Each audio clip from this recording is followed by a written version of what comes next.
கர்த்தருக்காக காத்திருக்கணுமா?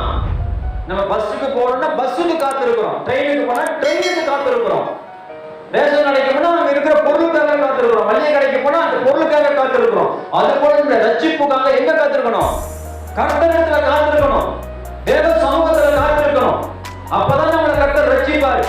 இந்த ரட்சிப்பு மட்டும் இன்னைக்கு ஞானஸ்தானம் எடுத்துட்டேன், திருவிருந்து எடுக்கிறேன், பேரு மாத்திட்டேன், நல்லா ஜெபம் பண்ணது பாட்டு பாட தெரியும்னு சொல்லி நம்ம கும்பல உட்காந்துக்கலாம், ஜம்முனுக்கு போக முடியாது. வேதம் சொல்லுகிறது மரண பரியந்தம் நிலைத்திருக்கிறவனே ரட்சிக்கப்படலாம். ஏதோ வந்தா 10 நாள் போனா, 10 மாசம் போனா, 10 வாரம் போனா, எனக்கு இயேசுவை பிடிக்கல, மறுதளிச்சுட்டேன், அப்படி வேண்டாம் அப்படின்னு சொல்லி மறுதளிச்சு போற வாழ்க்கையில இது. ஆமென், அல்லேலூயா.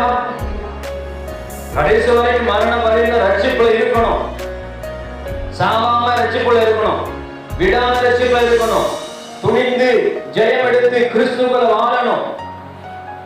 பாடு வந்தோடனே கிறிஸ்துவை விட்டு ஓடுறது இல்ல வாழ்க்கை.